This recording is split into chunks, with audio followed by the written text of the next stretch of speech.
If your surname is on this list, your family did not simply arrive in early New York. They drew its first streets, governed its settlements, controlled enormous stretches of land, and owned farms beneath places millions of people pass today.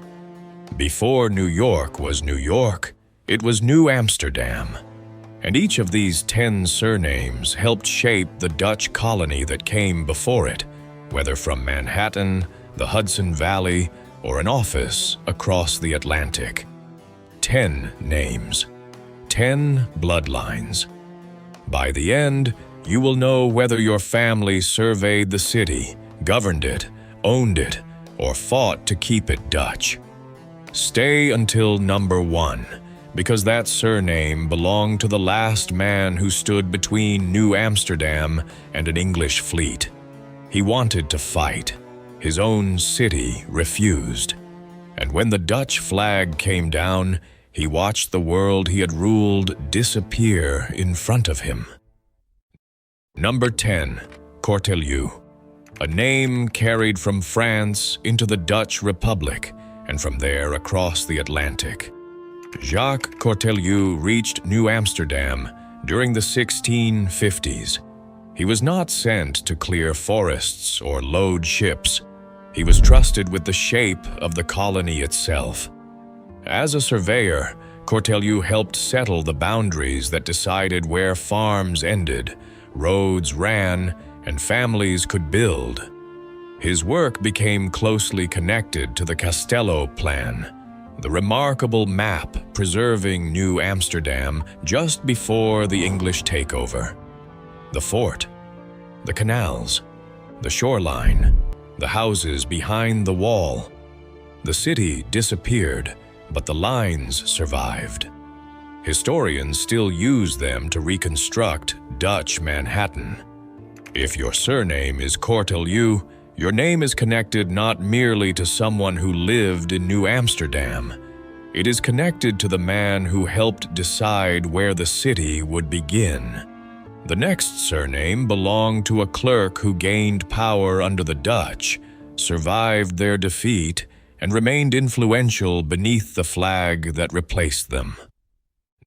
Number 9, Beekman, from the Dutch word beek, meaning brook or stream, a peaceful origin for a family built on political survival. Wilhelmus Beekman arrived in 1647 as a young company clerk. He began with paperwork.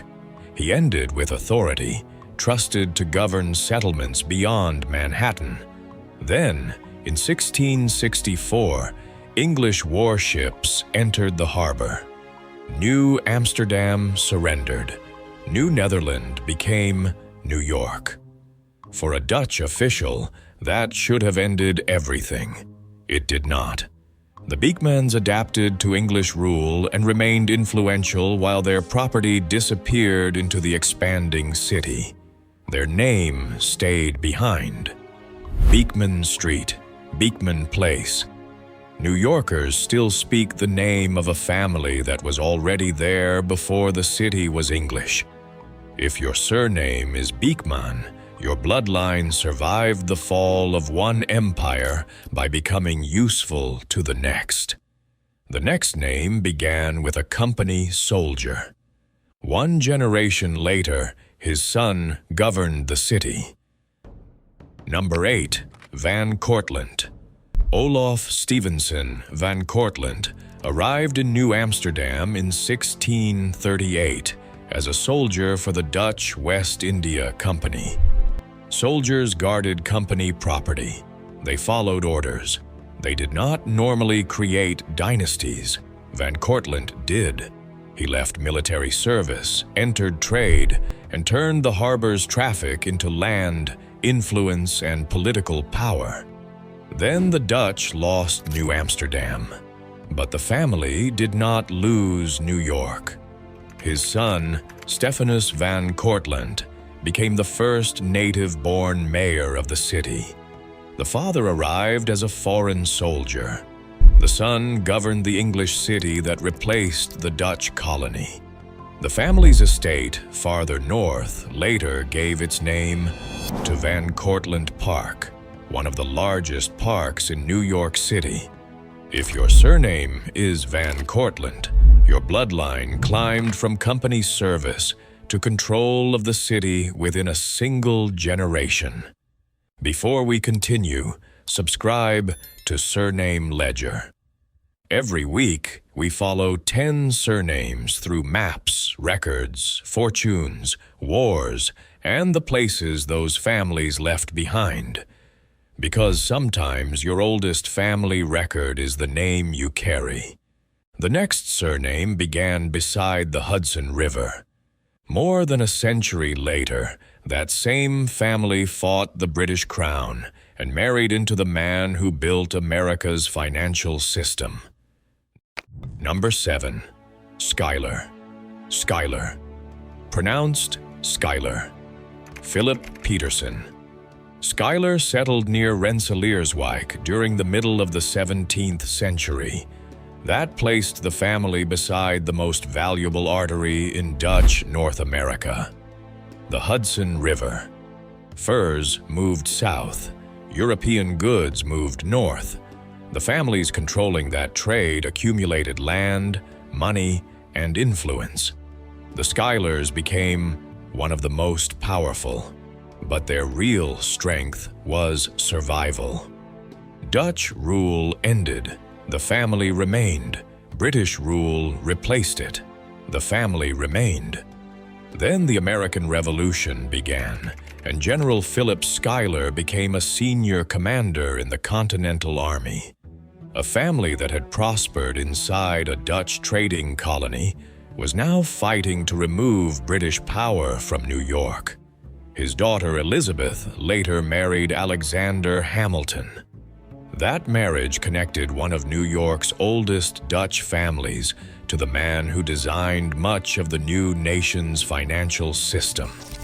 If your surname is Schuyler, your bloodline did not merely survive the birth of America.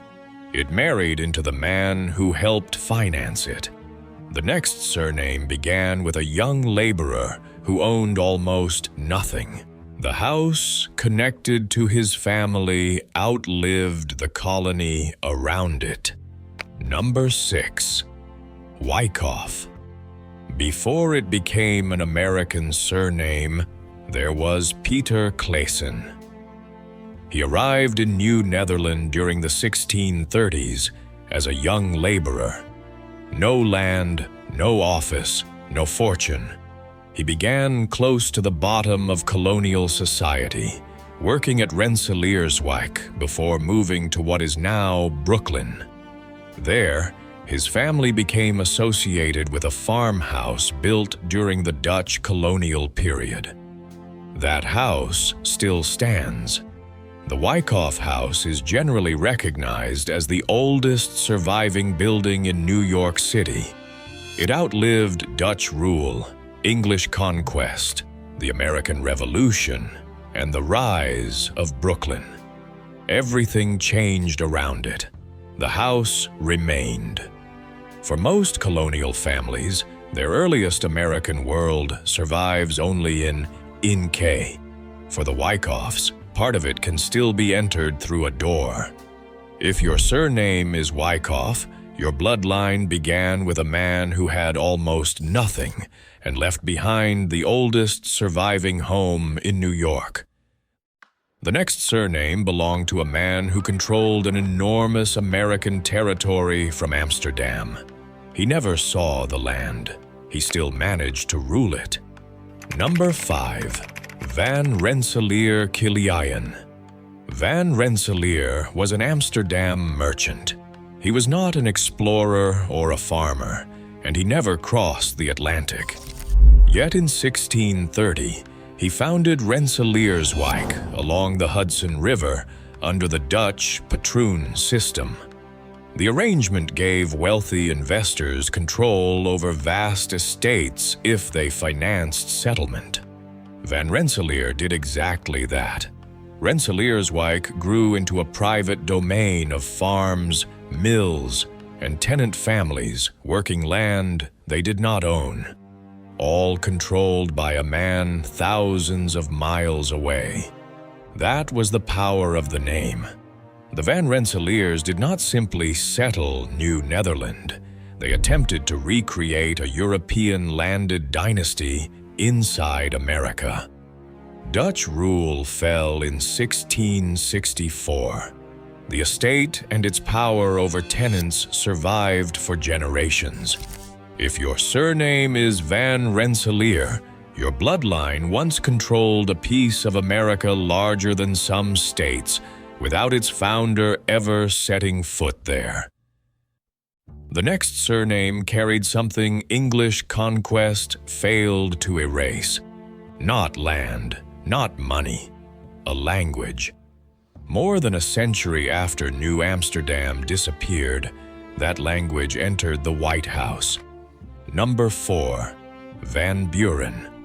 Meaning from Buren, a town in the Dutch province of Gelderland. Martin Van Buren was born in Kinderhook, New York, in 1782. By then, Dutch rule had been gone for more than a century. Yet Dutch culture remained alive in the Hudson Valley. Families kept Dutch churches, Dutch surnames, and the language their ancestors had carried across the Atlantic. Van Buren grew up in that world. Dutch was the language of his childhood. English came later.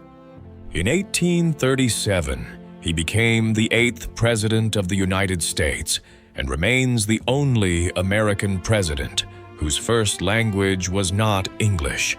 The English changed the flag, the government, and the city's name. But they did not erase the people who built it. If your surname is Van Buren, your bloodline carried the language of New Netherland long enough for it to reach the White House. The next surname began on Manhattan farmland. That same family later produced 2 presidents who led America through 2 completely different eras of crisis. Number 3, Roosevelt. From the Dutch name Van Rosenvelt, commonly interpreted as from the field of roses. The family's American story began with Claus Martensen van Rosenvelt, who reached New Netherland during the 17th century. He acquired Manhattan land when everything north of New Amsterdam was still rural. No skyline, no midtown, only farms, woodland, and rough roads beyond the settlement. Later family histories connected Roosevelt property to the area around what is now the Empire State Building. Land once beyond the edge of town became some of the most valuable ground on Earth. But the family's greatest transformation came later. From one branch came Theodore Roosevelt. From another came Franklin Delano Roosevelt. 5th cousins, 2 presidents, 1 Dutch immigrant line. Theodore led as America became a global power. Franklin led through Depression and World War. If your surname is Roosevelt, your bloodline connects Dutch farmland on Manhattan to 2 of the most powerful presidencies in American history. The next surname arrived without wealth, inherited land, or political influence. Generations later, it became a synonym for wealth itself. Number 2, Vanderbilt. From Vanderbilt, meaning from de Bilt, a village near Utrecht. The family's American line is traditionally traced to Jan Aertsen, who reached New Netherland during the 17th century. He arrived with almost nothing, worked under indenture, and later became a farmer in what is now Brooklyn. For generations, the family remained ordinary. Then came Cornelius Vanderbilt. He began with boats in New York Harbor, then steamships, then railroads.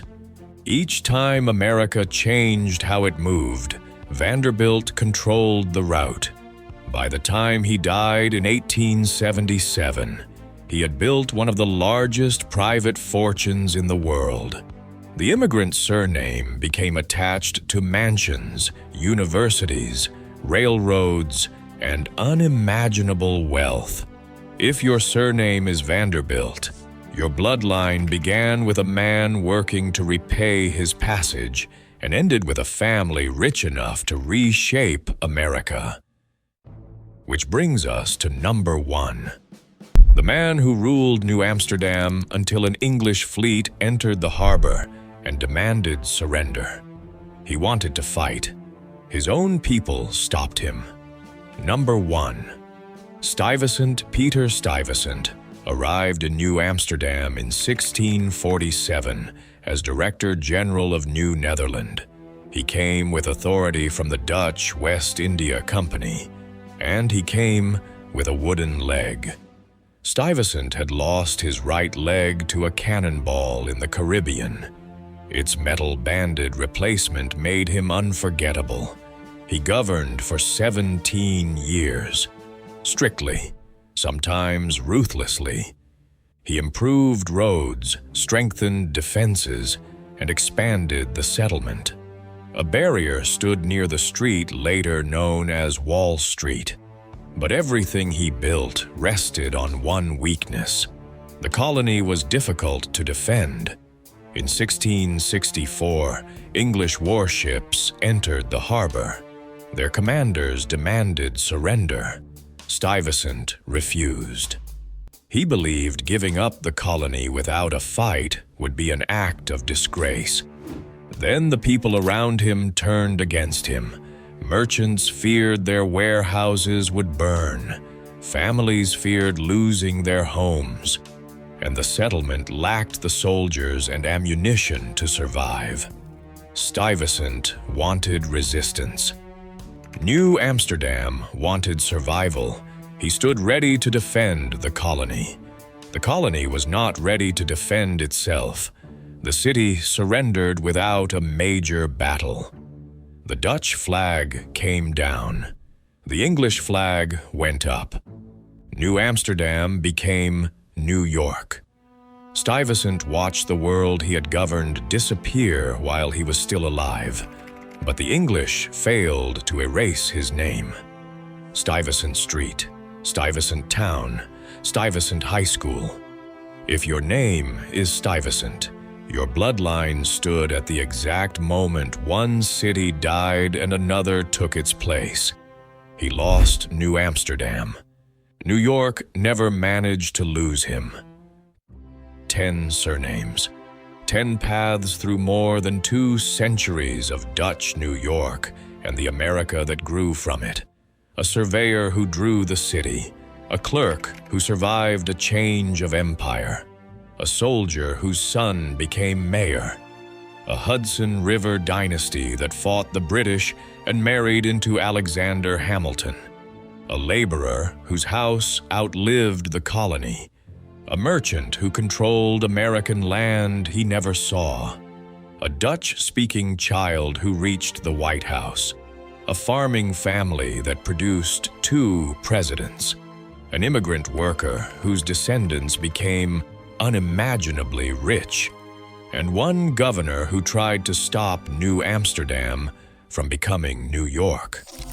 These names are not decorations, they are evidence. Evidence of where a family stood, what it built, what it survived, and what remained after flags, borders, and governments disappeared. If your surname is on this list, put it in the comments. And if your family carried a different Dutch name into New York, write that one too.